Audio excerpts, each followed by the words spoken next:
বউকলে ঘুরবের করছে, ওই মরে গেলে আমি বেশি। বউকে না মাঝে মাঝে কক্সবাজার চলে যাবেন, সমুদ্রের পানিতে নাইমে হাফ প্যান্ট পরে গোসল করেন। বউয়ের মন খুশি রাখার জন্য মাঝে মাঝে বিনোদন করবেন। আরে বউ আই লাভ ইউ বলবেন, পাশের বাড়ি ভাবিকে বললে জুতা মারবে। মোবাইল যখন কথা বলবেন অন্তত দিনের মধ্যে কয়েকবার বউকে বলবেন আই লাভ ইউ সোনা বউ। বোঝে না, বোঝে না। বইয়ের মন খুশি রাখার জন্য একটু রোমান্টিকতা করা লাগবে, একটু রসিকতা করা লাগবে। কথা বোঝেন নাকি সব শিখান লাগবে?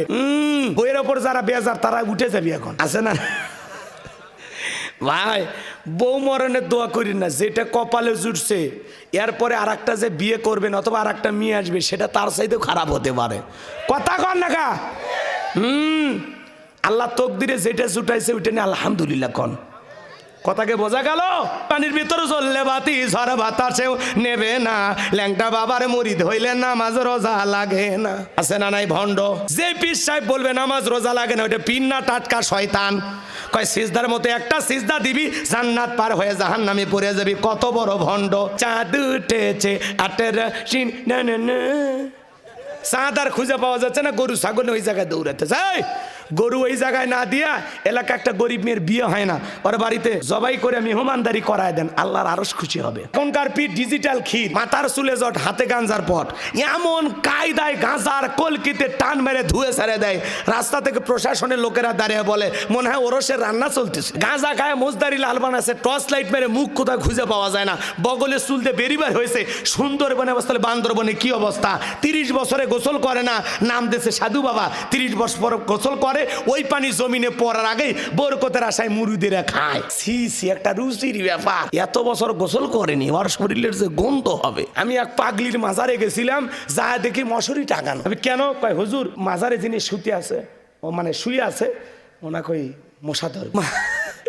মাজারে কবরে একজন শুয়ে আছে, তারে মশা ধরবে, এজন্য মশারি টাঙানো। চিন্তা করেন তাহলে কি ওয়াকাম করে গেছে, মরার পরে মশা ছাড়িচ্ছে না। পীর আগে ছিল শাহজালাল, শাহ পরান, শাহ মাকদুম, বাইজিদ বোস্তামি, আব্দুল কাদের জিলানি, রংপুরের কেরামতুল্লাহ, বগুড়ার শাহ সুলতান, রাজশাহীর শাহ মাকদুম, বাগেরহাটের খান জাহান আলী। আল্লাহওয়ালাদের কারণে এদেশে ইসলামের প্রচার প্রসার হয়েছে, এটা সত্য কথা। পীর ছিল শাহজালাল, খানকায় পীর, রাজপথে বীর, নারায়ে তাকবীর হুঙ্কার দিয়েছে, গৌর গোবিন্দ ধুতি খুলে পালাছে। অকুনু মাস সাদিকিন, আল্লাহ বলে তোমরা সত্যবাদীদের সঙ্গী হও। যে পীরের পা থেকে মাথা পর্যন্ত নবীর সুন্নাত দিয়ে ঢাকা, যার চেহারার দিকে তাকাইলে আল্লাহর কথা স্মরণ হয়, এমন হক্কানি আল্লাহওয়ালা যেখানে, আমরা আছি সেখানে। কথা বলেন না কেন? কোন ভণ্ড পীরের কাছে যাওয়া যাবে? ঠিক আছে, ছাগল মান্নত করে বাবার দরবারে, গরু নিয়ে ট্রাক ভাড়া করে মাইক বাজাতে চায়। আজকেও যারা খানকা নিয়ে বসে আছে ওদেরকে কেউ টার্গেট করে না। যারা আল্লাহর জমিনে আল্লাহর আইনকে চালু করতে চায়, কোরআনের সমাজ কায়েম করতে চায়, হক কথা বলে, ওদেরকে টার্গেট করে ভিতরে ঢুকানো হয়। খানকা নিয়ে যারা বসে আছে ওদেরকে কেউ টার্গেট করে না। শোনো এই দেশটার গল্প করি, দেশটা মনে হয় স্বপ্নপুরী, শুধু কর ঘুষখোর, মদখোর, জুয়াখোর, হেতায় আছে ভুরি ভুরি, হেতায় আছে ভুরি ভুরি। এ দেশে অসৎ কামাই কেউ করে না, তবে ঘুষের টাকা পেলে কেউ তো ছাড়ে না।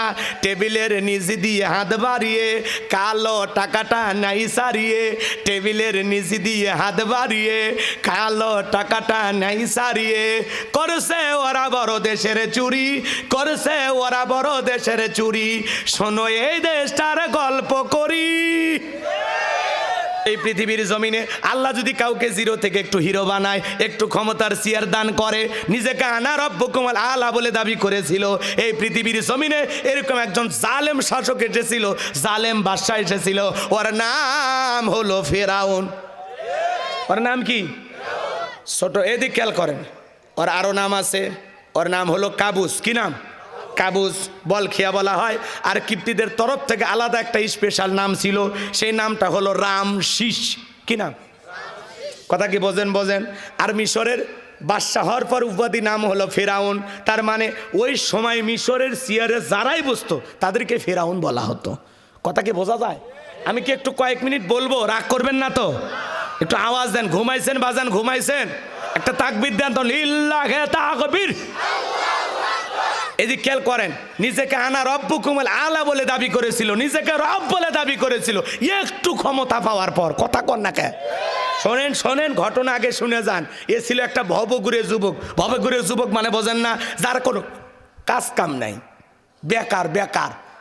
আর ভবঘুরে যুবক পাশাপাশি এলাকায় ছেঁচড়া চোর ছিল। ছেঁচড়া চোর বোঝেন, যারা গাবলা চুরি করে, মেয়েদের থ্রি পিস চুরি করে। কথা কি বুঝতে পারছেন?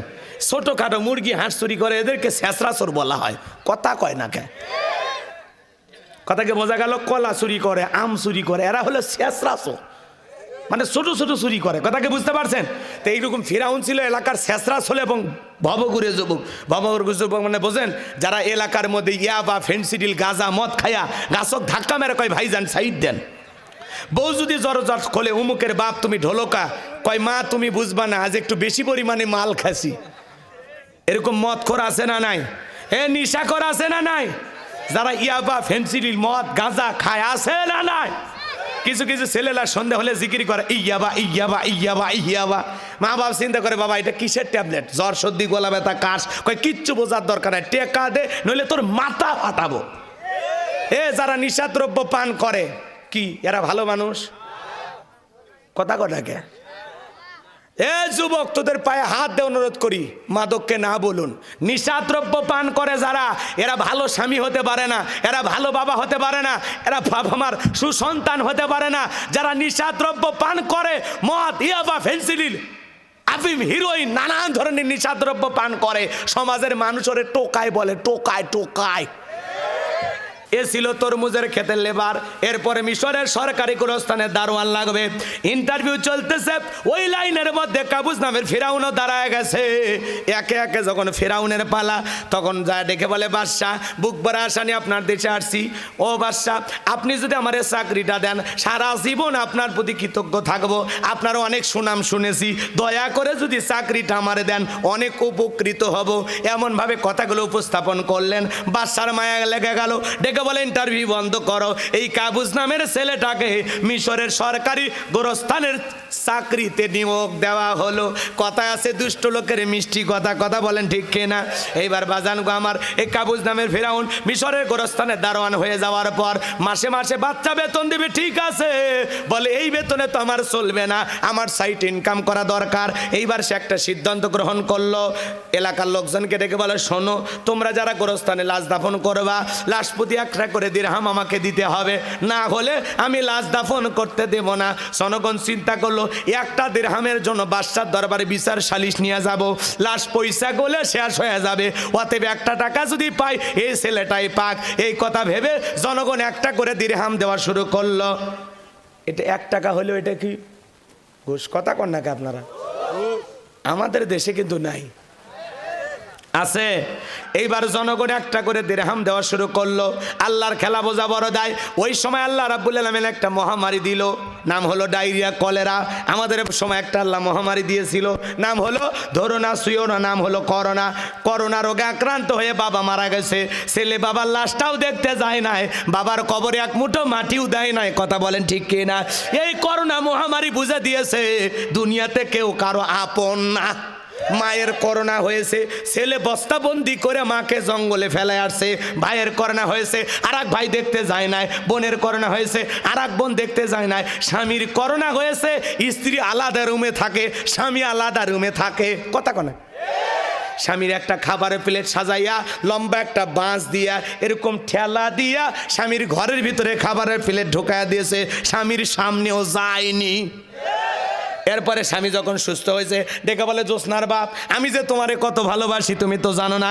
যখন তুমি করোনা রোগে আক্রান্ত ছিলা, আমি তাহাজ্জুদ পড়ে পড়ে দোয়া করছি, আল্লাহ গো, আমার হায়াত নিয়ে হলেও আমার জ্যোৎস্নার বাপকে তুমি বাঁচাইয়া রাখো। ও স্বামী, তুমি সুস্থ হয়েছো, আমি যে কত ভালোবাসি, এই কথা বলে আর আঁচল দিয়ে মুখটা মুছে দেয়। আর স্বামী মনে মনে বলে, কত যে ভালোবাসিস আমার জানা আছে। আমার যখন করোনা হয়েছিল, আমারে তখন তুই বাঁশ দিয়া খাওয়াইছিস। কথা কন ঠিক কিনা? এই জন্য করোনা মহামারী বুঝে দিয়েছে দুনিয়াতে কেউ কারো আপন না। কথা কন। বাপ মরে গেছে, বাপের সম্পত্তি ভাল লাগছে, কিন্তু বাপের লাশটা দেখেও নি, মাটিও দেয়নি। কথা কন না কে? আছে না মাঝে মাঝে দেখেন না, বাপের সম্পত্তি বাবা এখন মারা যাবে, ওই সময় টিপসই নেয়, নিয়ে দলিল করে ভাগে চলে যায়। আর বোনেরা আবার ওই যে কি করলো দেখলেন না, খুলনায় না কোন জেলা ওটা, ভুলে গেলাম আমি। রাগ করতেছেন মনে হয়। 5 বোন আবার বলে আমাদের বাপ মরার আগে এই যে এখানে কালি কেন, তার মানে ভাই কাম সারছে, অতএব বাপের লাশ দাপন হবি না। 2 দিন পর্যন্ত লাশ দুনিয়াতেই ছিল, কথা কন ঠিক কিনা? এরপরে প্রশাসনের লোকেরা একটা সমঝোতার মাধ্যমে লাশটা দাপন করছে। তার মানে বোঝা যায় সন্তান বাপ মারা গেলে তখনও সম্পদের লোভ করে, কথা কয় না কেন? বাজান গো, এই করোনা মহামারী বুঝে দিয়েছে দুনিয়াতে কেউ কারো আপন নয়। আপনি মনে করেন আপনি মারা গেলে আপনার পরিবার চলতে পারবেন না, দূর মিয়া। আপনি কোন জগতে থাকেন? আপনি মরে গেলেও ওরা আগের গতিতেই চলবে। আপনার জন্য দুনিয়ার কোনো কিছুই থেমে থাকবে। আপনি চলে যাবেন, আমি চলে যাব, আমাদের জন্য কিছুই থেমে থাকবে না। বাজান গো চলেন, লম্বা হবে, লম্বা করব না। তখন ওই মহামারীতে, ওই ডায়রিয়া কলেরাতে হাজার হাজার মানুষ মারা যায়। তখন তো এত ডাক্তার ছিল না, হাসপাতাল ছিল না। হাজার হাজার মানুষ মারা যায়, আর গোরস্থানে লাশ দাফন হয়। আর একটা করে দিরহাম ফেরাউনের পকেটে ওঠে। টাকা পাইতে পাইতে ফেরাউন এত টাকার মালিক হয়ে গেল, টাকা রাখার কোনো জায়গা নাই। বাদশার দরবারে চলে গেল, বাদশাহ আমার কাছে কিছু টাকা পয়সা হয়ে গেছে, এলাকায় যারা গরিব মানুষ খাজনা দিতে পারে না, গরিব মানুষ খাইতে পারে না, আমি একটু গোরস্থানে দারোয়ান, তাদের টাকা দিয়ে একটু জনসেবামূলক কাজ করতে চাই। বাদশা ডেকে বলে, বাবা এই তো ভালো উদ্যোগ, তোমার মতো ছেলে দরকার, টাকা নিয়ে আসো, আমি গরিব দুঃখীদের মাঝে খবর পৌঁছায় দিতেছি। এইবার গরিব দুঃখীকে খবর পৌঁছানো হলো, গোরস্থানের দারোয়ান তোমাদের খাজনা পরিশোধ করে দিবে, যারা গরিব আসো বাদশার দরবারে চলে আসো, গোরস্থানের দারোয়ান তোমাদের টাকা দিয়ে সহযোগিতা করবে। এইবার হাজার হাজার মানুষ লাইনের মধ্যে দাঁড়ায় গেছে, আর গোরস্থানের দারোয়ান ওই ঘুষ খাওয়া টাকাগুলো জনগণের মাঝে বিতরণ করতেছে। টাকা কি ফিরাউনের বাপের? সব টাকা জনগণে খালি সিস্টেমে দিতেছে, সিস্টেমে, বোঝেন তো? ওই যে আমাদের গাইবান্ধায় বলে মাছের তেল দিয়ে মাছ ভাজে, কথা কন না কে? রাগ করতেছেন? টাকা পায় কই ওরা? হ্যাঁ, রাগ করতেছেন মনে হয়। শোনেন, সামনের দিকে যায়, কষ্ট মনের মধ্যে নেবেন না। এইবার সমস্ত গরিব দুঃখী মানুষের খাজনা পরিশোধ করে দিল, জনগণের মাঝে টাকা বিতরণ করে দিল। ওই জনগণ ডেকে বলে, আহারে রাজ্যের বাদশা যদি এই ব্যক্তি না হইয়া গোরস্থানের ছেলেটা হইতো, না জানি আমাদের কপাল খুলে যেত। বাদশা হওয়ার আগে যে উপকার করতেছে, বাদশা হলে মনে হয় একেবারে বোঝা গেল। এটা অন্য ভাষা বললাম, আপনারা একটু খালি বুঝে নেন। মানে রাগ ক্ষোভ তো আছে, সব প্রকাশ করা যায় না, বুঝছেন? আমিও তো মানুষ, কথা কন নাকি আপনারা? খুব রাগ হয়, খুব রাগ হয়, বলতে পারি না। এখন উচিত কথা যদি কই, পিঠের ওপর দিয়ে যাবি মই, এ আনন্দ কিছু লোক কিনা খাবে বগুড়ার স্পেশাল দই, কথা বলেন ঠিক খেয়ে না? যত দোষ নন্দ ঘোষ, সত্যটা বললে দোষ, করলে অন্যায়ের প্রতিবাদ, নামটা হবে তোমার মৌলবাদ, নামটা হবে তোমার জঙ্গিবাদ, কথা বলে ঠিক কিনা? আচ্ছা আপনারাই বলেন, এইবার জনগণের খাজনা পরিশোধ করে দিল, দুঃখী মানুষকে টাকা দিয়ে সহযোগিতা করলো, নির্বাচনের আগে একটু জনসেবামূলক কাজ করার দরকার আছে না নাই? আমার এলাকায় এক নেতা কাঁচা রাস্তা ইট পারতেছে, কাঁচা রাস্তা বোঝেন তো, মাটি রাস্তা, ওর মধ্যে ইট পারে ইটের সোলিং করতেছে। মানুষজন তখন বলতেছে, বাবা তুমি এখনো তো নেতা হও নাই, তো ইট পারতেছে, ব্যাপার কি? বলে আগামীতে দোয়া নিতে আসবো, আপনাদের কষ্ট আমার সহ্য হয় না, আপনাদের ছেলে মেয়ে বৃষ্টি হওয়ার পরে স্কুলে যাইতে পারে না, বৃষ্টি হওয়ার পরে কাদা পানির ভিতরে আপনারা হাটে বাজারে যাইতে পারেন না, মাঝে মাঝে আপনাদের দুঃখের কথা মনে হলে রাতে আমার ঘুম আসে না। আপাতত কাঁচা রাস্তায় ইট পারিয়া দিয়ে গেলাম, আর ভবিষ্যতে আমার মার্কায় যদি একবার সিল মারিয়া এলাকার নেতা বানায় দিতে পারেন, আমার 1 নাম্বার টার্গেট এ কাঁচা রাস্তা পাকা করে দেব, কথা কন না কে? এইবার যদি জনগণ বিশ্বাস করে ভরসা করিয়া একবার নেতার মার্কায় সিল মারিয়া নেতা বানায় দেয়, নেতার এলাকায় থাকে না, ঢাকা শহরে বান্ধবী নিয়ে ঘুমায়। মার্কা থাকে যে কয়দিন, নেতার আনাগোনা সে কয়দিন, ভোট নেওয়া শেষ, নেতার সোনার বাংলাদেশ, কথা কন না কে? রাগ করছেন? করেন, সমস্যা নেই, আছে না নাই? আর আমরাও কম খারাপ না, 1.5 টাকার বিরিয়ার 3 টাকার চা খায় কি স্লোগান, বল্টু ভাইয়ের চরিত্র ফুলের মতো পবিত্র, নামাজ পড়ে 1 ওয়াক্ত, গাছা খায় 5 ওয়াক্ত, ঘুমসুরিতে ফাঁকা ভক্ত, শয়তানের 1 নাম্বার ভক্ত, হুজুরিদের জন্য খুবই শক্ত, সুশে খায় গরিবের রক্ত। নির্বাচনের যে চা পাতিলে রান্না হয়, বৃষ্টি হওয়ার পরে খেরেপালার নিচ দিয়ে যে পানি যায়, ওইটার রং আর ওই নির্বাচনের চায়ের রং সমান। সেই চা খায় মুসলমান ইমান পাল্টায়। এদেশের মুসলমান হাফ কেজি জিলেপির কাছে বিক্রি হয়। এক কথা কন না কা? নির্বাচনের পরের দিন আমার এলাকায় গেছিলাম, অনেকদিন আগের কথা। আমার এক নানি আছে, বলতেছে হুজুর দোয়া করিস। কেন? কয় এক রাতে 4200 টাকা কামায়। নানি কেমনে? কয় যত মার্কার লোক ঢুকছে নির্বাচনের আগের রাত, যেটাকে বলা হয় কালো রাত। কথা কয় না কে? ওই রাত্রিতে এসে আমার দরজায় নক করে, নানি বাড়িতে আসিস? বলে হ্যাঁ আসি। কয় আমি অমুক মার্কার লোক, 500 টাকা রাখ, ভোটটা আমার দিস। কয় দেবো বাবা যা। কয় যত মার্কার লোক ঢুকছে কারো মন বেজার করি নাই। বয়স আমার হয়ে গেছে, এক ঠ্যাং কবরে গেছে, ভাই কার মনে দুঃখ দেব? সকালবেলা গইনে দেখি 4200 টাকা কামায়। যেই দেশের জনগণ নির্বাচনের আগে নেতার কাছে 500,000 টাকার বিনিময়ে তার পবিত্র আমানত ভোট বিক্রি করে, এমন জনগণ দিয়া দেশে ইসলাম কায়েম করা যাবে? এক পাগল তেঁতুল গাছের নিচে হাত তুলে দোয়া করে, আল্লাহ এই তেঁতুল গাছে রাজশাহীর ফজলি আম দে, রংপুরের হাড়ি ভাঙ্গা দে, লম্বা লম্বা মিষ্টি মিষ্টি আম রূপালি দে।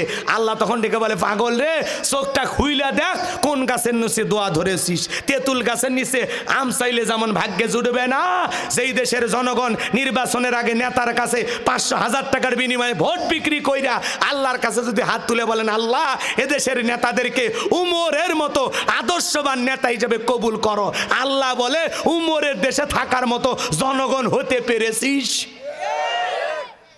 গাছের গোড়া ঠিক, মাথা ঠিক। আপনারা ভয় পাচ্ছেন, কষ্ট পাচ্ছেন? তাহলে জনগণকে 1 নাম্বার হওয়ার দরকার আছে না নাই?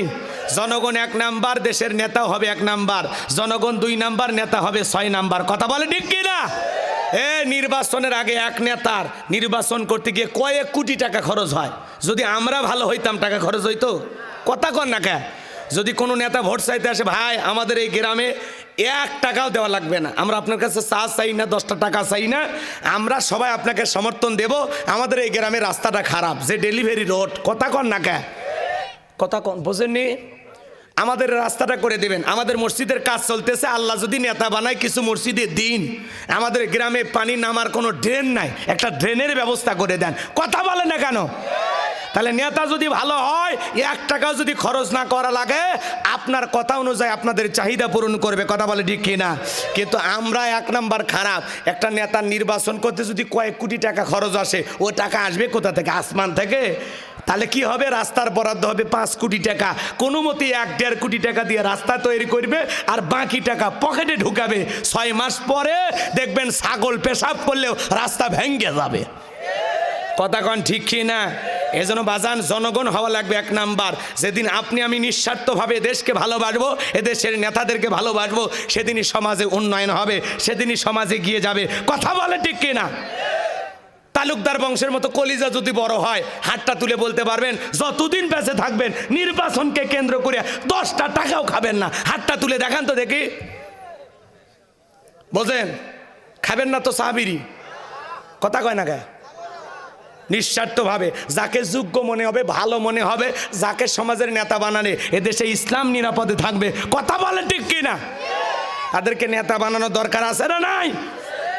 আল্লাহ আমাদের দেশকে ইসলামের জন্য কবুল করুন। আরো জোরে বলুন আমিন। রাগ করেছেন মনে হয়? বাজান গো, ভালো করে বোঝার চেষ্টা করেন, আলোচনা লম্বা হবে, লম্বা করব না, সংক্ষিপ্ত কথা আপনাদের উদ্দেশ্যে বলে দিয়ে যায়। আমার ভাইয়েরা, এইবার গুরুস্থানের দারোয়ান, ওই দেশের যিনি মন্ত্রী ছিল, মারা গেল, নির্বাচন শুরু হয়ে গেল। আগে তো জনগণের মন কাইরে এনেছে, বোঝেননি? নির্বাচনের আগে মাথায় টুপি, মুখে দাড়ি, গায়ে লম্বা পাঞ্জাবি, দেখে মনে আসমান থেকে জিব্রাইলের খালা তো ভাই আসছে। কথা কন ঠিক কিনা? বাপরে বাপ, মাইক ধরে কি সুন্দর ভাষণ, নামাজ পড়বেন, রোজা রাখবেন, আমরা ইসলাম নিয়ে কাজ করতে চাই। কথা কন, কি সুন্দর মুখের মিষ্টি ভাষা। আছে। রাগ করেন না, জান, রাগ করেন না। যে কয়দিন খালি ভোট নিতে দেরি, এ কয়দিন না আসবে, রাস্তার একটা ভিক্ষুক মহিলাকে চাপে ধরে বলে, মা আপনার চেয়ারের মাঝে আমি আমার মাকে খুঁজে। কথা কন, আছে না? ফকির মিসকিন সবাইকে এখন চাপে ধরবে। ওই যে নায়িকা মাহিয়া মাহি দেখতেছেন না? বাপ রে বাপ, ভোটার সমস্ত নারীদের সাথে কোলাকুলি করতেছে। ছেলেরা আবার আফসোস করে বলতেছে, এই আমি যদি পুরুষ না হই, মহিলা হইতাম। আছে না নাই? ট্রাক মার্কা দাঁড়াছে, ছোট ছোট বাচ্চারা কয় আপা ট্রাকটা দিয়ে যান। কথা কন্যাকে রাগ করছেন মনে হয়। বাপরে বাপ, আমি আর এই কথা বলবো না। সেদিন মমতাজা আফসোস করে বলল, এক একটা ভোটার 3 থেকে 10,000 টাকার বিনিময়ে বিক্রি হয়ে যাচ্ছে। তো আপা তুমি তো অনেক দিন ধরে আসো, তুমিও কিনে নাও। কথা কয় না কে? রাগ করতেছেন? নায়ক গায়ক গায়িকা এরা যদি সমাজের এমপি হয়, নির্বাচিত হয়, এ সমাজে গান বাজনা বাড়বে, সিনেমা হল বাড়বে, যাত্রা গানের আয়োজন হবে, অশ্লীলতা বাড়বে, ইসলামের 4 পয়সার উপকার হবে না। কথা বলে ঠিক কিনা? বলেন, নায়ক নায়িকা এমপি হলে আপনার আমার কোনো উপকার আছে? রাগ করতেছেন? কিয়ামতের আলামত, কথা ঠিকই আছে। কারণ অযোগ্য মানুষেরাই যোগ্যতার চেয়ারে বসে থাকবে, আর ওই জায়গায় বসে ওরা যোগ্য মানুষকে অপমানিত করবে। কথা কোন ঠিক কিনা? সেটা আপনাকে বুঝে নেওয়া লাগবে। রাগ করতেছেন? আল্লাহ আমাদের হেদায়েতের পথে কবুল করুন। আরো জোরে বলুন আমিন। বাজান গো আমার, আগে তো জনগণকে ভালোবাসা দিয়েছে, সেবা করেছে, এইবার সমস্ত জনগণ সমর্থন দিয়া ওই কাবুজ নামের ফিরাউনকে মিশরের মন্ত্রী বানায় দিল। আল্লাহর খেলা বোঝা বড় দায়। বার্ধক্যজনিত কারণে মিশরে যিনি বাদশা ছিল, বাদশা মারা গেল। এইবার ফিরাউন সমস্ত নেতার জনগণকে ডেকে বলে, শোনো, বাদশা ছাড়া একটা দেশ চলতে পারে না, বাদশাহীর সিংহাসনটা খালি, তোমরাই বলো মিশরের বাদশা হবে কে? সমস্ত জনগণ ডেকে বলে, আপনার চরিত্র আগেই জানা হয়ে গেছে, আপনার সাথে ভালো মানুষ হতে পারে না, আপনি মিশরের বাদশা হয়ে যান, আর যারে তারে মন্ত্রী বানান, আমাদের কোনো আপত্তি নাই। এইবার জনগণের সমর্থন পাইয়া, নেতাদের সমর্থন পাইয়া এক চান্সে মিশরের বাদশা হইয়া মিশরের সিংহাসনে যখন ফেরাউন বসলো, হামানকে ডেকে বলে, এটা গো হামান, আজ থেকে তুই হবি আমার মন্ত্রী আর আমি হব বাদশা। কথা বোঝেন নাই?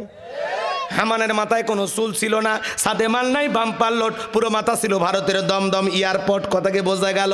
এইবার ফেরাউন ক্ষমতার চেয়ারে বসার পর রাতের বেলায় ঘুমাইতে গেলে ঘুম চোখে আসে না, আজে বাজে স্বপ্ন দেখে লাফায় লাফায় ওঠে। কথা বলেন ঠিক কিনা?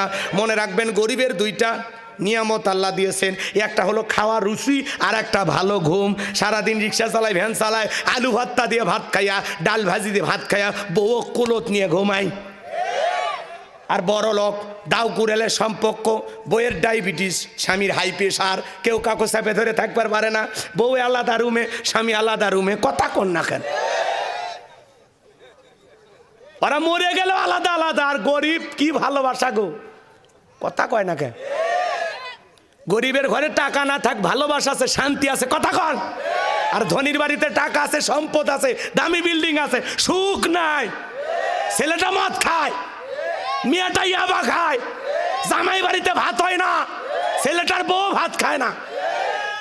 আর এক একটা গরিবের বউ কয়টা হিসেব করা যাচ্ছে না। এখন তো খালি প্রতিযোগিতায় নামছে সব।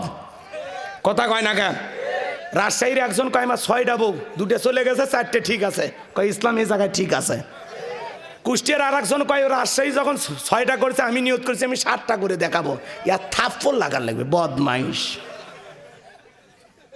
তো 7টা বিয়ে করবে কে কছে রে? এ কথা কন না কে? একসাথে, একই সাথে 4টে স্ত্রী আপনি রাখতে পারবেন, জায়েজ। কিন্তু ওই একসাথে 7টা রাখছে, এটা জায়েজ না হারাম? 4টা পর্যন্ত বউ আর জায়েজ। 5ম, 6ষ্ঠ এবং 7ম যেগুলো আছে, এগুলোকে তালাক দিতে হবে, আলাদা করে দিতে হবে। এগুলোর সাথে সম্পর্ক রাখলে সব অবৈধ হবে, হারাম হবে। এবং এদের পেট থেকে যদি কোনো সন্তান জন্ম নেয়, সেটা হবে জারজ সন্তান। কারণ 4টের বেশি করা যাবে। তবে হ্যাঁ, 4টে বিয়ে করেছেন, 4 বই মরে গেছে, তাহলে করতে থাকেন, সমস্যা নাই। রাগ করছেন নাকি? তখন আপনি করতে পারবেন। কিন্তু একই সাথে একত্রে একই ছাদের নিচে, 4 তলা হোক আর 2 তলা বাড়ি হোক, ওটা সমস্যা নাই। একই সাথে একজন মুসলিম যুবক 4টা বউ রাখতে পারবে, 4টার অতিরিক্ত রাখা যাবে না। কথা কয় না কেন? সূরা নিসার যেখানে আল্লাহ তাআলা বিয়ের কথা বলেছেন, প্রথমে আল্লাহ বলেছেন 2টা করো, এরপরে 3টা করো, এরপরে 4টা করো। আর যদি মনে করো ইনসাফ প্রতিষ্ঠিত করতে পারবা না, ন্যায় বিচার কায়েম করতে পারবা না, তোমার পক্ষে 4টা সামলানো সম্ভব না, দেহের শক্তিও নাই, অর্থের শক্তিও নাই, তাহলে বাদ দাও, তুমি একটা নিয়ে ভালো থাকো। কথা কয় না কে? রাগ করছেন? তাহলে এই যে রমিজ মিয়া নেওয়ার নাম কি? ও বিয়ে করছে, ওই যে কুষ্টিয়ার। ওকে বলবো ভাই 4টে রাখে বাকি 3টে। কথা কয় না কে? তালাক দিয়ে দাও, এটা তোমার জন্য ভালো। তাছাড়া যত দিন যাবে তত আমল নামায় গুনাহ হবে। এরা এখন বিয়ে করে ভাইরাল হবার চায়। হাই রে যুবক রে, আল্লাহ হেদায়েত দান করো। আরো জোরে বলুন আমিন। কথা কোন জায়গায় যে রাখলাম আমার তো মনে নাই, ভুলে গেছেন। কি বলছিলাম বাজান গো আমার? নেতার চোখে কি নাই? জোরে কন কি নাই? দেখবেন ধনী মানুষ, কোটি কোটি টাকার মালিক, বাড়ির চতুর্দিকে সিসি ক্যামেরা, 4টা ট্যাবলেট খায়া ঘুমায়, তারপরে রাত 2টার দিকে উঠে সিসি ক্যামেরার ফুটেজ দেখে কেউ ঢুকছে নাকি ওর মারার জন্য। কারণ ওর প্রত্যেকটা বিল্ডিংয়ের ইটের ভিতরে গরিবের প্রতি জুলুম করিয়ে গরিবের রক্ত চুষে বড় লোক হসে। মানে ওর একটা ভয় কাজ করে, না জানি কে এসে বিল্ডিংয়ের ইট খুলে নিয়ে যায়। কথাকে বোঝা গেল? রাগ কইরেন না, রাগ কইরেন না। আপনি যদি ন্যায়ের সাথে ইনসাফের সাথে কাজ করেন, আপনার সম্পদ বেশি হলে আপনার ভয় নাই। কথা কন? কিন্তু আপনি যদি জুলুম করে, অত্যাচার করে, মানুষকে ঠেকাইয়া, কষ্ট দিয়া, ধোঁকা দিয়া, প্রতারণা করে সম্পদ জমান, তাহলে আপনার ভিতরে ভয় কাজ করবে, না জানি কে কোন দিক দিয়ে টানা হেঁচড়া করিয়া সম্পদ নিয়ে যায়। কথা কন ঠিক কিনা? রাগ করেছেন মনে হয়? তাহলে গরিবের খাওয়া রুচি আছে না নাই? বড় লোক খাসি কয় না, ডায়াবেটিস চর্বি বেড়ে গেছে, ফল ফুট দিয়ে সাজানো, কয় খাওয়া যাবে না 1 পিস। কথা কয় না? কয় গরু গোস্ত কয় ধুইয়ে খাওয়া লাগবি তাও। কথা কন না কে? মানে কেনার টাকা আছে, খাওয়া রুচি নাই। আর গরিব খালি দেখে আর হাসে, কয় খাওয়া বলে যাবি না, একবার খালি দিয়ে দেখ। অটো মেশিন দেখছু, ওইরকম খায়া শেষ করে ফেলে দেবো। কথা কন ঠিক কিনা? তার মানে গরিবের কিনার টাকা নাই, খাওয়ার রুচি আছে। আর ধনীর কিনার টাকা আছে, ডাক্তার বলেছে যত খাবেন কম তত বাঁচবেন বেশি, বেশি খাইলে একদিনে জামে আটকে মরে থাকবেন। কথা কন ঠিক কিনা? আল্লাহ আমাদের হেদায়েত দান করুক, জোরে বলেন আমিন। এইবার ফিরাউনের চোখে কি নাই? তার দরবারে জ্যোতিষী ছিল 400। এই 400 জ্যোতিষীর লিডারের নাম হলো দবিরা, বয়স হলো 320 বছর। দবিরাকে ডেকে বলে, দবিরা আমার ভাগ্য গবেষণা করে দেখ, কেন জানি রাতের বেলায় ঘুমাইতে পারি না। দবিরা ভাগ্য গবেষণা করে বলে, নেতা যদিও আপনি ছিলেন তরমুজের খেতে লেবার, সেখান থেকে গোরস্থানে দারোয়ান, এরপরে মিশরের মন্ত্রী, বর্তমান রানিং বা আঙ্গুল ফুলে কলার গাছ, কিন্তু আপনার ভবিষ্যৎ জীবন বড় অন্ধকার। আগামী 3 মাসের মধ্যে বনি ইসরায়েল সম্প্রদায়ের ভিতরে মুসা নামের একটা ছেলে জন্মগ্রহণ করবে। ওই মুসার কারণে রাজত্ব পাওয়ার ক্ষমতা থাকবে না। নেতারে এমনকি আপনার জীবন যাওয়ার সম্ভাবনাও দেখা যায়। এই কথা শোনার পর ফিরাউনের মাথা ঠান্ডা না গরম? খালি গরম। কাঠকর ফোরাইয়াছিলাম কই, না আসলাম কই, না জানি ভবিষ্যতে আরো কত কিছু হয়। কথা বলেন ঠিক কিনা? যদি বলতো মুসা দেবে খানকা বানায়া বৈশা বৈশা জিকির করবে, নামাজ পড়বে, তাহলে কিন্তু ফিরাউনের মাথা গরম হইতো না। ফিরাউন চাইলে সরকারি খরচে তখন খানকা বানায়া দিত। কথা বলেন ঠিক কিনা? ফিরাউন ডেকে বলে, হামান এই দিকে আয়। দবিরা কি বলছে? আগামী 3 মাসের মধ্যে মুসা নামের একটা ছেলে জন্মগ্রহণ করবে, ওর কারণে রাজত্ব পাওয়ার ক্ষমতা থাকবে না, এটা তো মেনে নেওয়া যায় না। দবিরা বলেন, এত টেনশন নাই, মাইট ইজ রাইট, জোরজার মূল্য তার, পাওয়ার রাজত্ব ক্ষমতা আমাদের হাতে, আমরা যা বলবো মিশরের জমিনে তাই হবে। বলে, কি করতে চাস? হামান ডেকে বলে, নেতা যত ছেলে সন্তান জন্মগ্রহণ করবে সবাইকে জবাই করে করে দুনিয়ার বুক থেকে বিদায় করে দেব, তাহলে মুসার আগমন ঘটবে না, আপনার শত্রুরও জন্ম হবে না।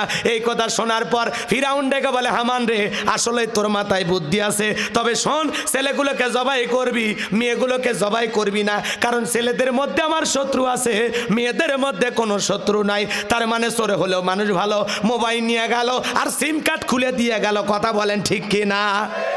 এবার সন্তান জবাই করা শুরু হয়ে গেল। ছেলে সন্তান পাইলেই, খবর পাইলে কি করে? জবাই করে, জবাই করে। এরকম জবাই করতে করতে মুসা মাত্র কয়জন? আরো জোরে কর। মুসা মাত্র একজন, আর জালেমেরা জবাই করে হাজার হাজার। কথা বলেন ঠিক কিনা? এজন্য জালেমদের কাছে অপরাধ করে একজন, আর জালেমেরা সেই অপরাধের শাস্তি হাজার জনের উপরে চাপায়া দেয়। কথা বলেন ঠিক কিনা? এবার সন্তান জবাই করা শেষ হয়ে গেল। 3 মাস অতিবাহিত হয়ে যাওয়ার পর দবিরাকে ডেকে বলে, দবিরা এতগুলো ছেলে জবাই করলাম, দেখ দেখ আমার পথের কাটা মুসা মরল না বাঁচলো। এইবার দবিরা গবেষণা করে বলে, নেতা যদিও বনি ইসরায়েল মায়ের বুক খালি কইরা হাজার হাজার নিষ্পাপ সন্তানদেরকে জবাই করে দুনিয়ার বুক থেকে বিদায় করে দিয়েছেন, কিন্তু আপনার পথের কাঁটা মূসা এখনো মরে নাই। মায়ের কোলে জীবিত আছে, সুস্থ আছে, কিন্তু কোথায় আছে, কোন বাড়িতে আছে সেই খবর আমাদের জানা নাই। বলেন আল্লাহু আকবার। ওয়া মাকারু ওয়া মাকারাল্লাহ ওয়াল্লাহু খায়রুল মাকিরিন। খেলা কার? আল্লাহ চাই মুসারে বাঁচাইতে, আর ফিরাউন চাই মারতে। ওর 14 গোষ্ঠী এক জায়গায় হয়ে মারতে পারবে? শোনেন, ঘটনা যেহেতু শুরু করছি, ফিরাউনক চুবে মেরে বাড়ি যাওয়া লাগবে। জিন্দে রেখে গেলে ঘুম হবি না। এইবার ফিরাউন ডেকে বলে, চতুর্দিকে ছড়ায় পড়ো, যাও সেনাবাহিনীর দল, যে জায়গায় মুসারে পাইবা ধরবে আর জবাই করবা। এইবার বাজান গো আমার, চতুর্দিকে সেনাবাহিনীর দল ছুটে পড়লো। একদল সেনাবাহিনী মুসা নবীর বাড়ির দিকে রওনা করেছে। মুসা নবীর বড় বোন, নাম তার মারিয়ম, ডেকে বলে, মা ওই যে ফিরাউনের সেনাবাহিনী দেখা যায়, মা আর বুঝি ভাইকে বাঁচানো গেল না, ভাইকে তুমি কই লুকিয়ে রাখবা। এইবার বাজান গো আমার, মুসা নবীর মা সন্তানকে নিয়ে এদিক সেদিক দৌড়ায়। কে যেন গাইবি আওয়াজ দিয়া এলহামের মাধ্যমে বলে, মুসার মা তোমার সন্তানটাকে চুলার ভিতরে ফেলে দাও, কথা দিলাম গো তোমার ছেলেকে আবার তোমার কোলেই ফেরাইয়া দেব। মুসা নবীর মা তাই করলেন, চুলের ভিতরে সন্তানটাকে ফেলে দিলেন। এইবার ফিরাউনের সেনাবাহিনী পুরো বাড়ি সার্চ করলেন, তল্লাশি চালাইলেন, খুঁজা দেখলেন কোথাও কোনো সন্তান পাওয়া গেল না। এইবার বাজান গো আমার, সেনাবাহিনীর দল যখন চলে গেল, মুসা নবীর মা চুলার ভিতরে তাকায় দেখে মুসা নবী চুলার ভিতরে পড়ে মুস্কি মুস্কি হাসে। সন্তানকে কোলের মধ্যে নিলেন। কে যেন আবারও ডেকে বলে, মুসার মা আর কতদিন জালেমদের ভয় লুকিয়ে রাখবা, সিন্ধুক একটা বানাইয়া দরিয়ার বুকে ভাসায়া দাও, কথা দিলাম গো তোমার ছেলেকে আবার তোমার কোলেই ফেরা দেব। বলেন আল্লাহু আকবার। এবার মুসা নবীর মা টেনশনে পড়ে গেলেন, সিন্ধুক পাবেন কোথায়। কে যেন ডেকে বলে, সকালবেলা মিস্ত্রি লাগবে মা, আমি একজন মিস্ত্রি। মুসা নবীর মা ডেকে বলে, মিস্ত্রি এইদিকে আসো, তুমি কি বানাইতে পারো? মিস্ত্রি ডেকে বলে, মা আপনি যদি মনে করেন এমন একটা সিন্ধুক আপনার দরকার, যেই সিন্ধুকের ভিতরে আপনার সন্তানকে তুলে দরিয়ার বুকে ভাসায়া দিবেন, কথা দিলাম মা গো এমন সিন্ধুকও আমি বানায়া দিতে পারি। মুসা নবীর মা এইবার ডেকে বলে, মিস্ত্রি তুমি তোমার মনের কথা বলেছো, এইরকম একটা সিন্ধুকে তো আমি খুঁজতেছি। বলেন আল্লাহু আকবার। এইবার বাজান গো আমার, মিস্ত্রি ডেকে বলে, মা ভিতর থেকে একটু পানি নিয়ে আসেন, আমার পানি লাগতে পারে, আবার না হলেও চলবে। মুসা নবীর মা এইবার ভিতর থেকে পানি নিয়ে এসে দেখে মিস্ত্রি সুন্দর একটা সিন্ধুক বানায়া দাঁড়িয়ে আছে। বলেন আল্লাহু আকবার। এবার সিন্ধুকটা হাতের মধ্যে দিয়ে মিস্ত্রি দৌড়ায়। মুসা নবীর মা ডেকে বলে, মিস্ত্রি লোহার পয়সাকে নিবা না, কাঠের পয়সা কি নিবা না, তোমার পারিশ্রমিকের দামটা কি নিবা না? মিস্ত্রি ডেকে বলে, মা যারা বিপদে পড়ে আমি তাদের উপকার করি, বিনিময়ে টাকা পয়সা গ্রহণ করি না। আল্লাহু আকবার। এইবার মুসা নবীর মা ডেকে বলে, মিস্ত্রি এই বিপদের দিনে এত বড় উপকার করলাম, লোহার পয়সাও নিলা না, কাঠের পয়সাও নিলা না, তোমার পারিশ্রমিকের দামটাও নিলা না, অন্তত তোমার নামটা বলা যাও, মাঝে মাঝে তোমার কথা যদি মনে হয় আল্লাহর কাছে তোমার জন্য দোয়া করব। মিস্ত্রি ডেকে বলে, মা আমি দুনিয়ার সাধারণ কোনো মিস্ত্রি না, আমি আল্লাহর ফেরেশতা, আমার নাম হলো জিবরাইল। এবার সিন্ধুকের ভিতরে মুসা নবীকে তুলে দরিয়ার বুকে ভাসায়া দিলেন। আর মেয়ে মারিয়মকে বলে, মা সিন্ধুক ভাসতে ভাসতে কই যায় খবর নিয়ে আসবি। এইবার সিন্ধুক ভাসতে ভাসতে চলে গেল ফিরাউনের ঘাটে। ওই দিন বিকেল বেলা ফিরাউন তার প্রিয়তমা স্ত্রী আসিয়াকে নিয়ে আসছে সমুদ্রে হাওয়া খাইতে। বলেন আল্লাহু আকবার। ফিরাউন কাফির হলেও মাঝে মাঝে বউ কেনে বিনোদন করতো। মারহাবা কর। মাঝে মাঝে বউ কেনে বিনোদন করা ভালো, হালাল বিনোদন। আমার ভাইয়েরা, এইবার ফিরাউনের সেনাবাহিনী সিন্ধুকটা তুইলা নেতার সামনে নিয়ে গেছে। ফিরাউন ডেকে বলে, সিন্ধুকটা খোলো তো দেখি। এইবার সিন্ধুকটা যখন খোলা হলো, সবাই তাকায় দেখে আকাশের পূর্ণিমার চাঁদ সিন্ধুকের ভিতরে ধরা দিয়েছে। এইবার ফিরাউন ডেকে বলে, তরবারি আন জবাই কর। এইটাই মুসিয়া আসিয়া বলে, থামো, খালি মারা শিখছো, এতগুলো মারলা তাও কি শান্তি পাইলা না? স্বামী গো, এই ছেলেটাকে মারার আগে তোমার কাছে আমার একটা অনুরোধ, তাকায় দেখো স্বামী, এমন সিন্ধুকের কাঠ কি তোমার দেশে আছে? ফিরাউন এইবার কাঠটা নাইরা সারা বলে, বিবি রে, এমন কাঠ তোমার বাপ দাদা 14 গোষ্ঠীও কেউ কোনোদিন দেখে নাই। আসিয়া বলে, স্বামী এটা ভিনদেশী কারো সন্তান, বাঁচতে বাঁচতে আমাদের দেশে আসছে, এই ছেলেটাকে পালক পুত্র হিসেবে লালন পালন করতে চাই। ফিরাউন ডেকে বলে, এতগুলো মারলাম, মুসা খুঁজে পাইলাম না, আর বউ একটা ছেলেকে পালতে চাই, যাক আর মারবো না, বইয়ের কথাটা রাখা দরকার। অনেক কঠিন স্বামীও মাঝে মাঝে বইয়ের কাছে দুর্বল হয়ে যায়, কথা বলেন ঠিক কিনা? আসিয়া বলে, ছেলেটাকে পালবো। ফিরাউন বলে, ঠিক আছে, রাজি হইলাম। এইবার বাজান গো আমার, কথা আছে যেখানে বাঘের ভয় সেখানে রাত হয়। যারে খুঁজতেছো মারার জন্য, আল্লাহ তোমারে দায়িত্ব দিল তারে লালন পালন করার জন্য, বলেন আল্লাহু আকবার। এবার আসিয়া বলে, শোনো, ছেলে তো দিলা বুঝলাম, কিন্তু রাজ্যের ভিতরে ঢোল পিটায় খবর পৌঁছায় দেন, ফিরাউনের ছেলে সন্তান যে মাসে মাসে দুধ পান করাবে, মাসে মাসে তাকে বেতন দেওয়া হবে। যে মহিলা দুধ পান করাবে তাকে মাসে মাসে বেতন দেওয়া হবে। হাজার হাজার মহিলারা লাইন দিয়েছে, স্তন খুলে মুখ লাগায় দেয়। নবী মুসা আলাইহিস সালাম কোনো মহিলার স্তনে দুধ পান করে না, বলেন আল্লাহু আকবার। এইবার বাজান গো আমার, যে কথা বলতে চাচ্ছিলাম ভালো করে গভীর মনোযোগ দিয়ে শুনবেন। সমস্ত মহিলারা ব্যর্থ হয়ে চলে গেল। এইবার রানী আসিয়া টেনশনে পড়ে গেছেন। মুসা নবীর বড় বোন নাম হলো মারিয়ম, ডেকে বলে, রানী আসিয়া, এমন একটা ধাত্রীর খবর আমার কাছে আছে, আমার বিশ্বাস এই সন্তানটা দুধ পান করবে, তাই নাকি? বলে হ্যাঁ। এইবার 2 জন লোক পাঠাইয়া দেওয়া হলো। মুসা নবীর মাকে ফিরাউনের দরবারে নিয়ে আসা হলো। সন্তানকে কোলের মধ্যে নিয়ে মুসা নবীর মা যখন স্তনগুলো মুখ লাগায় দিয়েছেন, নবী মুসা আলাইহিস সালাম মায়ের স্তনে দুধ খাওয়া শুরু করেছেন, বলেন সুবহানাল্লাহ। আসিয়া বলে, আপনার বেতন ডাবল, থাকার কোয়ার্টার ফ্রি। মুসা আলাইহিস সালামের মা ডেকে বলেন, সন্তানকে যদি দুধ পান করাতে চান আপনার বাড়িতে নয়, ছেলে থাকবে আমার বাড়িতে। আল্লাহু আকবার। আসিয়া বলে, আমি তাতেই রাজি, মাঝে মাঝে সন্তান একটু দেখাইয়া নিয়ে যাবেন। এইবার মুসা নবীর মা, পৃথিবীর প্রথম মা, যে মা তার আপন সন্তানকে দুধ পান করানোর বিনিময়ে মাসে মাসে বেতন পেয়েছিল, বলেন আল্লাহু আকবার। ভালো করে বোঝেন। মুসা নবী এইবার চলাফেরা বয়সে উপনীত হয়ে গেল। আসিয়া একদিন ফিরাউনের কোলে দিতেছে, ধরো সন্তানটাকে কোলে নাও। মানুষ দেখলে মনে করবে ছেলে তোমার না। মাঝে মাঝে দেখবেন মা বোনেরা বিরক্ত হয়ে গেলে বলে, একটু সামলাও, বাপু যেমন খারাপ তেমনি একটা হয়েছে, বাপরে বাপ জ্বালায়া মারলো, কথা কয় না? মা বোনে যখন রাগ করে সন্তান কোলে দেয়, দেয় না? পেঁপু ভ্যাপু তোলে আর ছাড়ে না, ধরো একটু কোলে নাও, কথা কন। বাপের কিছু ছাড়েনি, বাপু জ্বালায় মারলো, হয়েছেও একটা জ্বালানোর জন্য। সন্তান ভালো হলে কয় মা যে ভালো, আর খারাপ হলে কয় সব গুণ বাপের পাইছে, কথা কয় না কে? খারাপ হলে সব দোষ বাপের, আর ভালো হলে সব গুণ মায়ের, কথা কন, কথা কন। আছে না নাই? আপনাদের বইয়েরা ওপর এরকম না, আপনাদের বউগুলো ভালো, সব জান্নাত থেকে পালিয়ে আসছে। তো রাগ করছেন, পড়েন, সমস্যা নাই। আমার ভাইয়েরা যে কথা বলতে চাচ্ছিলাম শোনেন।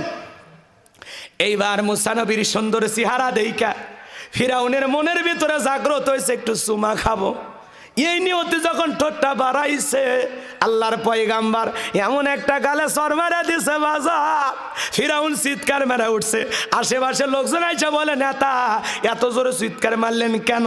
এখন ছেলে যে থাপ্পড় মারছে এ কথা জনগণ জানলে কি ইজ্জত থাকে? তখন বলে, আমার বাড়ি আমি চুললেছি, আমি তোদের ডাকছি, তোদের ডাকছি, যা চোখের সামনে থেকে সরে যা। এইবার ওদেরকে তাড়ায় দেওয়ার পর আসিয়াকে ডেকে বলে, আসিয়া আয় আয়, এর চোখে মুখে যে আগুন দেখছি রে আসিয়া, এ মুসা ছাড়া কেউ না, তরবারি দে জবাই করি।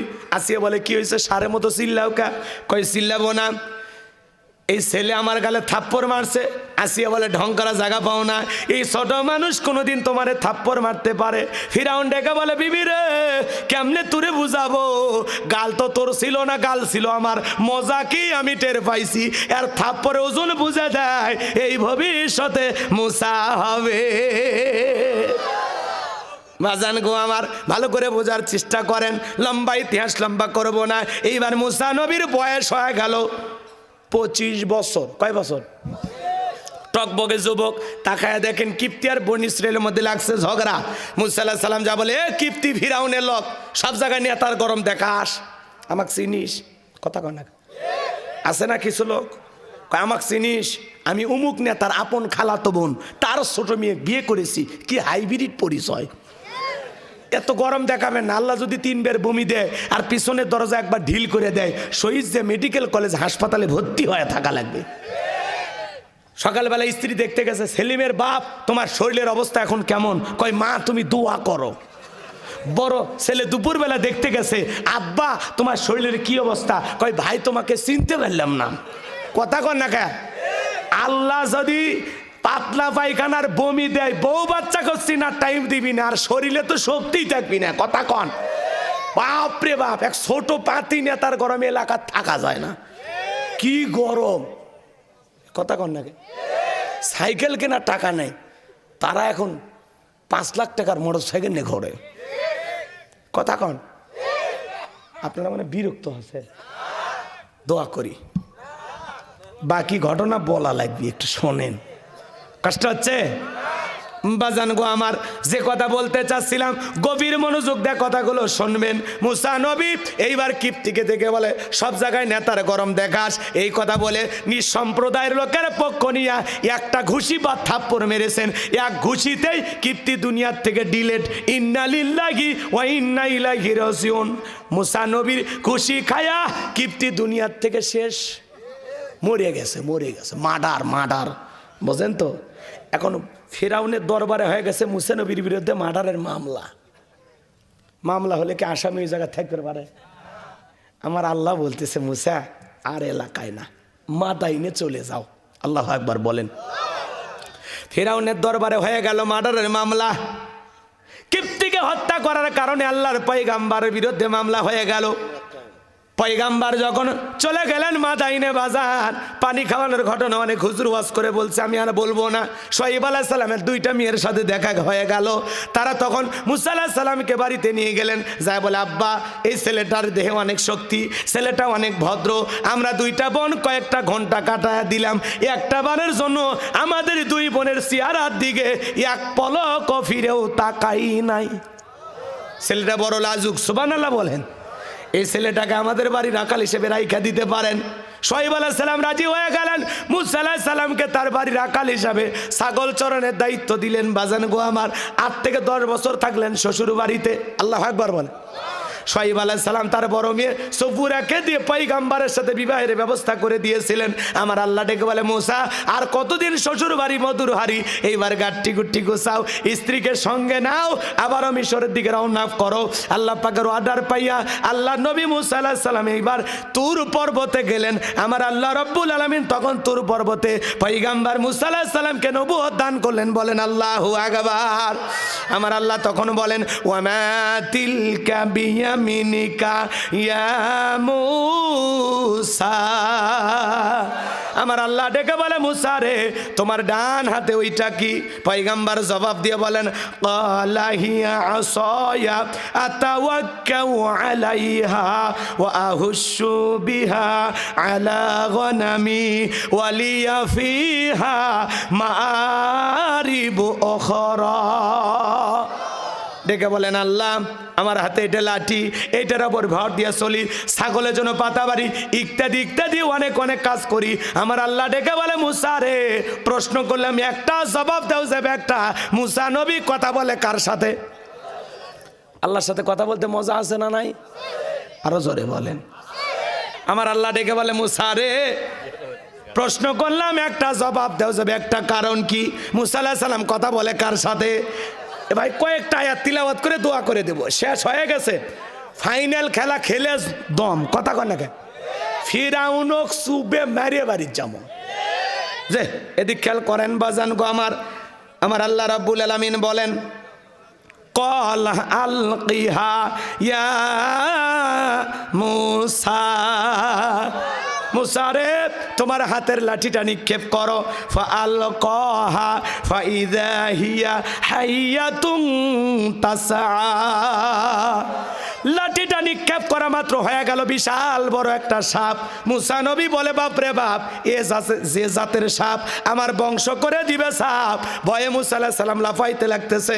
আমার আল্লাহ তখন ডেকে বলেন ক্বালা খুযহা ওয়ালা তাখাফ সানুঈদুহা সিরাতাহাল উলা।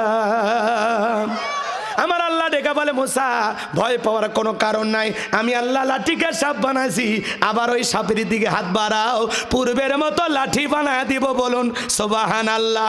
এইবার পয়গাম্বার যখন ভয়ে ভয়ে ধরতে গেছে, ধরা মাত্র আবার কি হয়েছে, আবার কি হয়েছে? এরপরে আল্লাহ বলেন ওয়াদহুম ইয়াদাকা ইলা জানাহিকা তাখরুজ বাইদা আমিন গায়রি সুইন আয়াতান উখরা লিনুরিয়াকা মিন আয়াতিনাল কুবরা। আমার আল্লাহ ডেকে বলে পয়গাম্বার তোমার ডান হাতটা বগল নিচে ঢোকাও, ওখান থেকে বের করো, কোন দোষ ছাড়া ধবধবে উজ্জ্বল সাদা চমৎকার দেখাবো।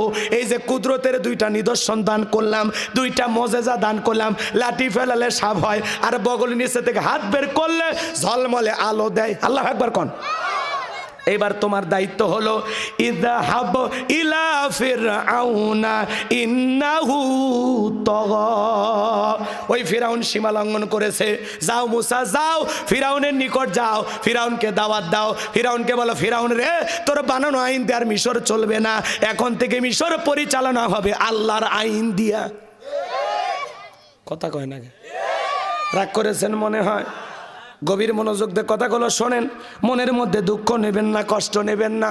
মুসা আলাইহিস সালাম ডেকে বলে আল্লাহ আপনি কি ভুলে গেছেন আমি ফিরআউনের দরবারে মার্ডার কেসের আসামি, গেলেই তো ফাঁসি দিয়ে মারবে। আমার আল্লাহ ডেকে বলে মুসা ভয় পাওয়ার কোনো কারণ নাই, আমি আল্লাহ যার সাথে আছি, কোনো জালেম তাকে ফাঁসি দিয়ে মারতে পারবে না, আগুনে পুড়ায় মারতে পারবে না, পানিতে ডুবায় মারতে পারবে না, হাজারো দিন রিমান্ডে নিয়েও ওরা মুমিনের মুখের হাসি কেড়ে নিতে পারবে না। চিৎকার মেরে বলুন আল্লাহু আকবার। আরো জোরে বলেন, ভালো করে বোঝেন। এইবার মুসা আলাইহিস সালাম ডেকে বলে আল্লাহ যেতেই হবে। আমার আল্লাহ বলে অবশ্যই নবী বানাইছি, তোমাকে যাইতেই হবে। ফিরআউন এত বড় কাফের হলেও তাকেও দাওয়াত দেওয়া লাগবে, এটা তোমার দায়িত্ব। আল্লাহু আকবার বলেন। পয়গাম্বার ডেকে বলে আল্লাহ একটু দোয়া করি। পয়গাম্বার তখন দোয়া করলেন ক্বালা রাব্বিশরাহ লি সাদরি ওয়া ইয়াসসিরলি আমরি ওয়াহলুল উকদাতাম মিন লিসানি ইয়াফকাহু কওলি ওয়াজআলনি ওয়াজিরাম মিন আহলি হারুন আখি।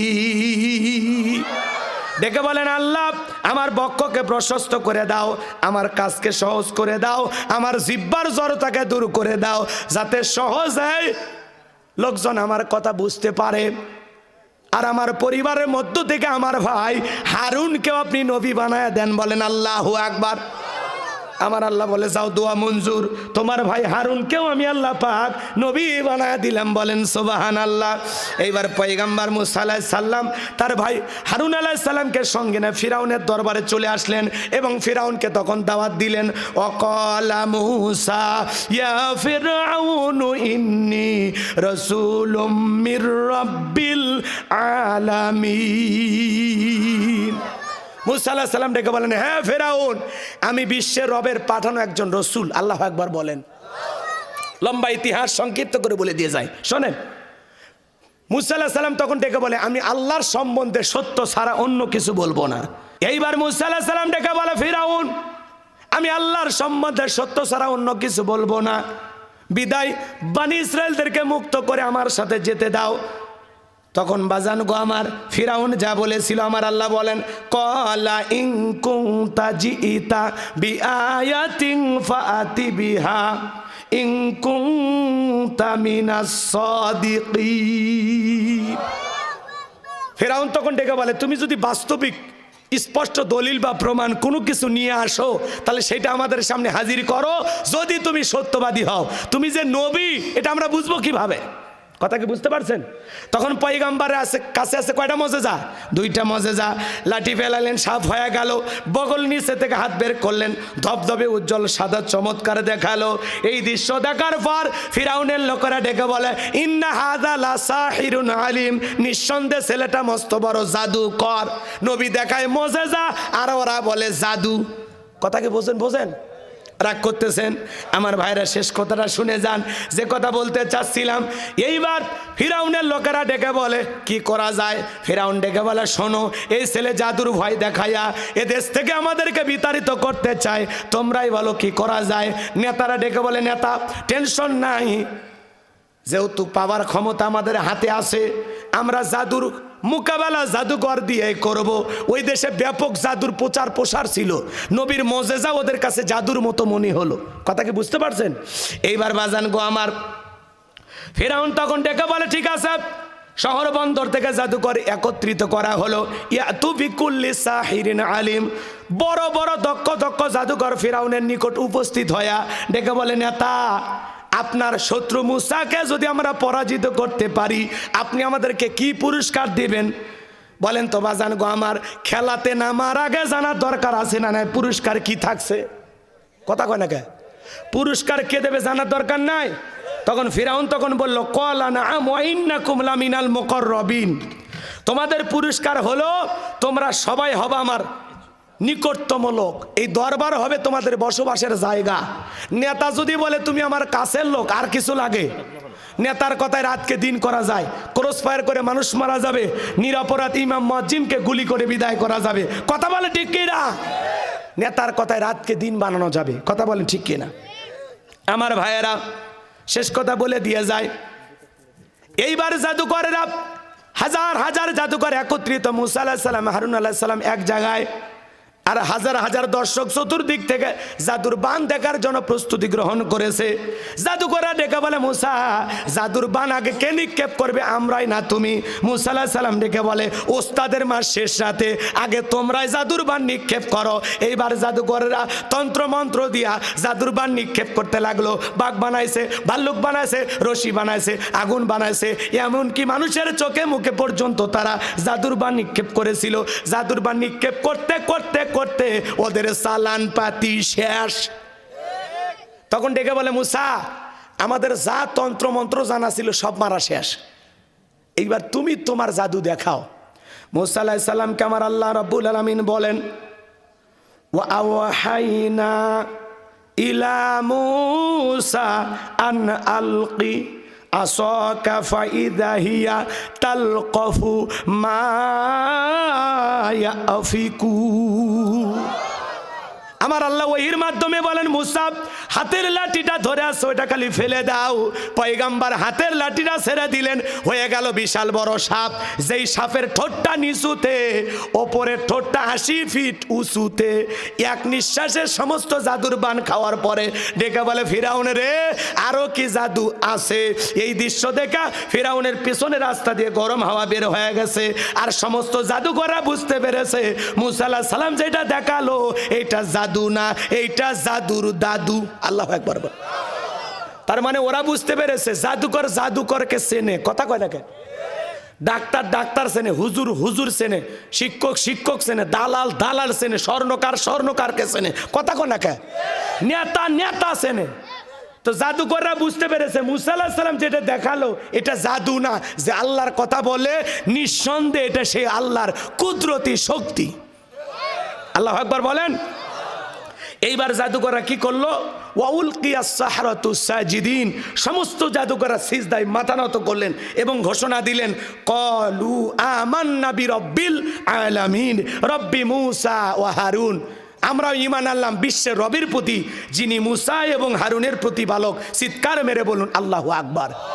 আরো জোরে বলুন আল্লাহু আকবার। ফিরাউন এইবার ডেকে বলে, আমার অনুমতি ছাড়া তোমরা ঈমান গ্রহণ করলা? এত বড় সাহস! তোমাদের হাত পা কেটে নেব, তোমাদের শুলিতে চড়াবো, ফাঁসি দিয়ে মারবো, হুমকি ধুমকি দিতে লাগলো। জালেমেরা যখন পারে না তখন দেয় হুমকি। কথা কয় না কে? এইবার নতুন ইমানদাররা ডেকে বলে, এ ফিরাউন, হুমকি দিয়ে লাভ নাই। তোর মতো জালেমের পক্ষে সামসামি করে মরার চাইতে মুসা নবীর পক্ষে থেকে ঈমান গ্রহণ করে মরাই ভালো। যেহেতু মরাই লাগবে, বেঈমান হয়ে মরতে চাই না, ঈমানদার হয়ে মরতে চাই। বলেন আল্লাহু আকবার। মানুষ দলে দলে কালেমা পড়ে মুসলমান হতে লাগলো। লম্বা ইতিহাস, এটা সেমিফাইনাল, এবার ফাইনাল খেলায় চলে যায়। সংক্ষিপ্ত কথা, মুসা আলাইহিস সালাম এবং তার উম্মতদেরকে আক্রমণ করলেন ফেরাউন তিন দিক দিয়ে। কয় দিক দিয়ে? তিন দিক দিয়ে ধাওয়া করেছেন, তাদেরকে আজকে হত্যা করবেন, পৃথিবীর জমিন থেকে বিদায় করে দিবেন। মুসা এবং তার উম্মতেরা দৌড়াইতে দৌড়াইতে দরিয়ার নিকটবর্তী চলে গেলেন। উম্মতেরা ডেকে বলেন, ও নবী মুসা, হয় দরিয়ার পানিতে চুবাইয়ে মরতে হবে, আর না হয় ফেরাউনের সেনাবাহিনীর হাতে মরতে হবে, তাছাড়া তো বাঁচার কোনো রাস্তা দেখি না। মুসা আলাইহিস সালাম তখন ডেকে বলে, এখানে শুধু আমি আর তোমরাই নাই, আমাদের সাথে আর একজন আছেন, তিনি কে? আরো জোরে বলেন। আমার আল্লাহ তখন ডেকে বলেন, ও নবী মুসা, হাতের লাঠি দিয়া সমুদ্রের পানিতে আঘাত করো, আমি আল্লাহ ইমানদারের জন্য ভিআইপি রাস্তা বানায় দেব। আল্লাহু আকবার বলেন। সূরা ইউনূসের ভিতরে, অন্যান্য সূরার ভিতরে আল্লাহ পাক বিস্তারিত বলেছেন, আমি আর ওইদিকে যাওয়ার সুযোগ পাইলাম না।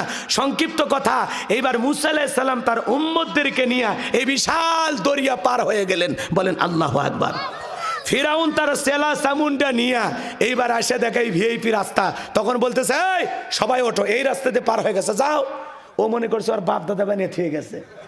ও তো জানে না এই একই রাস্তা ইমানদারদের জন্য নিরাপদ আর জালেমদের জন্য গজব। কথা কয় না, কথা কয় না, ভালো করে বোঝেন। আল্লাহ মুসা এবং তার অনুসারীদেরকে পার করে দিলেন। এইবার ফিরাউন তার সাঙ্গপাঙ্গ ক্যাডার মাস্টার সেনাবাহিনী নিয়ে ওই রাস্তায় যখন উঠেছেন, এরা যখন দরিয়ার মধ্যবর্তী স্থানে চলে গেছেন, আমার আল্লাহ রাব্বুল আলামিন তখন ডেকে বলে, পানি তুই তোর খেলা দেখা। পানি হুকুম মানে কার? আল্লাহর খেলা তো খালি কুন ফায়াকুন, কুন হও ফায়াকুন সঙ্গে সঙ্গে হয়ে যায়। আল্লাহর বলতে দেরি হইতে দেরি নাই। আল্লাহ যা খেলার আসমান থেকে খেলে। আল্লাহর খেলা যেদিন শুরু হবে, উষ্টে খায় পড়বু আর মরবু। আল্লাহ রব্বুল আলামিন মারার জন্য বাহিনী পাঠার লাগে না। কথা কয় না কেন? সমুদ্রের বুকে উতাল পাতাল ঢের সৃষ্টি হয়ে গেল। ফেরাউনের সেলা সামুন্ডা যা ছিল, পানি খাইয়া সুবে মরিয়া সব শেষ, বাইসে আছে খালি বড়রা। কথা কয় না কে? ফেরাউনের সেনাবাহিনী জীবিত ছিল কেউ? কেউ নাই, সবগুলো মরিয়া শেষ, পানি খায়া শেষ। আল্লাহ কি ফেরেশতা পাঠাছে? পানি খিলেছে। মানুষ তো পানি খায়, সেদিন একটু পরিমাণে বেশি খিলেছে, খায় এইভাবে খিলেছে, এইভাবে। কথা কন ঠিক কি না? এইবার বড় নেতা দেখেন, ফেরাউন মরার আগে কি নাটক করে। জালেমেরা কিন্তু নাটক জানে খুব, কথা কয় না। দেখেন মরার আগে কি বলে জানেন? আল্লাহকে ডেকে বলেন, কলা আমানতু আন্নাহু লা ইলাহা ইল্লাল্লাযী আমানাত বিহি বানু ইসরাঈলা ওয়া আনা মিনাল মুসলিমিন। ডেকে বলে, আল্লাহ আমি ঈমান আনলাম, তুমি ছাড়া কোনো মাবুদ নাই। বনি ইসরায়েল যে আল্লাহর প্রতি ঈমান এনেছে, আমিও সে আল্লাহর প্রতি ঈমান আনলাম। ওয়ান আমিনাল মুসলিমিন, আল্লাহ আমি মুসলমান হয়ে গেছি, আর সুবাইও না। কথা বোঝেননি? ফেরাউন পানি খাইতেছে আর কি ঘোষণা দিছে? ওয়ান আমিনাল মুসলিমিন, আল্লাহ আমি মুসলমান হয়ে গেছি, আমি আত্মসমর্পণ করলাম, তুমি একমাত্র রব। আল্লাহ গো, এতদিন আমি নকল খোদার দাবি করছি। কথা কয় না কে? মরার আগে বলে কি? ওয়ানা মিনাল মুসলিমিন, আল্লাহ আমি মুসলমান হয়ে গেছি। আর আপনারাই বলেন, ফিরাউন যদি ওই সময় মুসলমান হয়, আপনার আমার মুসলমান হয়ে দাম আছে? কথা কন না কে? কিন্তু আমার আল্লাহ ওর ঈমান গ্রহণ করেছিল, ওর ঈমানকে কবুল করেছিল? করে না। আল্লাহ পরের আয়াতে কি সুন্দর করে জবাব দিয়ে বলেন, আল আনা ওয়াকাদ আসাইতা ক্বাবলু ওয়া কুনতা মিনাল মুফসিদিন। আমার আল্লাহ ডেকে বলে, এখন ঈমান আনছো, এখন এর আগে কি করেছো? নাফরমানি করেছো, সীমা লঙ্ঘন করেছো, বিশৃঙ্খলা সৃষ্টি করেছো, ক্ষমতার দাপটে 40 বছর শিক্ষা ব্যবস্থা বন্ধ করে রেখেছো, ঘরে ঘরে তোমার তৈরি করা মূর্তি ঢোকায়া দিয়েছো, ঘরের বিবিটা আমি আল্লাহকে রব বলে মেনেছিল, নির্যাতন জুলুম করে বিদায় করে দিয়েছো, তোমার বাড়ি দাসীকে গরম তেলে চুবাইয়া মারছো, আজকে মুসা এবং তার উম্মতদেরকে মারার জন্য ধাওয়া করেছো, বিদায় তোর পাপের 16 কলা পূর্ণ হয়ে গেছে। ফিরাউন রে, আজকে তোকে ছাড় দেওয়া যাবে না, তবে মরার আগে শোন, আমি আল্লাহ তোর লাশটা দুনিয়াতে রেখে দেব। কথা কয় না? মরার আগে শোন, আমি আল্লাহ তোর লাশটা রেখে দেব। পৃথিবীবাসীর জন্য এটা শিক্ষা, ইতিহাসের পাতায় তোর নামটা লেখা থাকবে। কথা কেন কেন? পৃথিবীবাসী জানবে তোর মতো একজন স্বৈরাচারী জালেম পৃথিবীর জমিনে এসেছিল। কথা বলেন ঠিক কিনা? সেদিন ফিরাউনকে পানি খাওয়ায়া সুবাইয়া সুবাইয়া যে আল্লাহ রাব্বুল আলামিন বিদায় করেছিলেন, সে আল্লাহ আজও আছে না নাই? মিশরের জাদুঘরে এখনো ফিরাউনের সুটকি আছে না নাই? ওটা তো ফিরাউনের লাশ না, ওটা ফিরাউনের সুটকি। এত দিনে থাকে থাকে সুকে সুটকি হয়ে গেছে। কথা কি বুঝছেন? এখন মিশরের জাদুঘরে মুসলমানেরা যায়, মুসা প্রেমিকেরা যায়, পায়ের জুতে খুলে মারে, কয় এই সেই ফেরাউন মার জুতা, এই সেই ফেরাউন মার জুতা। 50,000 1 লাখ টাকা দামের জুতা ফিরাউনের সুটকি দেখে মারে। তাহলে চিন্তা করেন, সুটকি ফিরাউনক যদি জুতা মারে, জেতা ফিরাউনক পাইলে ওর চামড়া দিয়ে ডুগডুগি বাজাইতো। কথা বলেন ঠিক কিনা? যে আল্লাহ ফিরাউনকে বিদায় করেছিলেন পানি খাওয়াইয়া, নমরুদকে বিদায় করেছিলেন জুতার বাড়ি খাওয়াইয়া, ল্যাংরা মশার কামড় খাওয়াইয়া, আবু জেলকে বিদায় করেছিলেন 11 বছর আর 13 বছরের বালক দিয়া। মনে রাখবেন, নমরুদ ফিরাউন জালেম পৃথিবীতে টিকতে পারে নাই। আজকেও যারা মুসলমানের রক্ত নিয়ে খেলা করে, নেতানিয়াহু হোক আর জো বাইডেন হোক, পৃথিবীর জমিনে যারাই নমরুদ ফিরাউনের ভূমিকা পালন করবে, ওই জালেমদের শেষ পরিণতি হবে পরাজয়, মুসলমানদের হবে বিজয়। সেই বিজয়ের হাসি মুসলমানেরাই হাসবে ইনশাআল্লাহ। নারায়ে তাকবীর, নারায়ে তাকবীর, আল কোরআনের আলো, সংসদের জালো, নারায়ে তাকবীর। শোনেন, শেষ কথা, সর্বশেষ একটা উদাহরণ দেই। আচ্ছা, এটার নাম কি? জোরে কন। এটা জিহুব্বা। কথা কয় না কে? এই দাঁতের ফাঁকে কোনো জায়গায় যদি ময়লা আটকে থাকে, ছোলা বুটের সোপলা হোক আর গোস্ত হোক, এই জিহুব্বা বারবার ওই জায়গায় নক করে, নক করে দাঁতকে বিপদ মুক্ত করে। কথা কন ঠিক কিনা? কিন্তু এই বেঈমান দাঁত সুযোগ পাইলে জিব্বারে কামড় মারে, রিমান্ডে নেয়, মাঝে মাঝে এমন কষ্ট দেয় 3-4 দিন ব্যথা থাকে। কথা কন ঠিক কিনা? কিন্তু বলে তো বাজান, শেষ বয়সে মরার আগে জিহ্বা খুলে পড়ে নাকি দাঁত? কথা কয় না কেন? দাঁতের এত শক্তি, এত পাওয়ার। কথা কয় না কে? জালেমদের পাওয়ার ওই রকম। কথা কয় না কে? আর মুসলমানদের অবস্থা ওই দুর্বল জিহুব্বার মতো। কথা কন না কে? ওরা নির্যাতন জুলুম যতই করুক, ওদের পাওয়ার ক্ষমতার যতই গরম থাক, মনে রাখবেন জালেমদের শেষ পরিণতি হলো পরাজয়, আর মুসলমানদের হলো শেষ পরিণতি বিজয়। শেষ বিজয়ের হাসি আমরাই হাসবো ইনশাআল্লাহ। সেই বিজয় আনতে যদি কখনো ডাক আসে, মাথায় কাপনের কাপড় বেঁধে বিবির কাছ থেকে বিদায় নিয়ে, সন্তানদের কাছ থেকে বিদায় নিয়ে আল্লাহর জমিনে আল্লাহর দ্বীনকে প্রতিষ্ঠিত করতে গিয়ে কারা কারা নিজের জীবনের সবটুকু দিতে রাজি, 2 হাত তুলে আল্লাহকে দেখান। লিল্লাহে তাকবীর, লিল্লাহে তাকবীর। আল্লাহ রাব্বুল আলামিন আমাদের এই জীবনটাকে আল্লাহর জমিনে দ্বীনকে প্রতিষ্ঠিত করার জন্য কবুল করুন। জোরে বলুন আমিন। আমাদের জীবনকে আল্লাহ শহীদ হিসেবে কবুল করুন। জোরে বলুন আমিন। আল্লাহ আমাদের শহীদের মৃত্যু দান করুন। জোরে বলুন আমিন।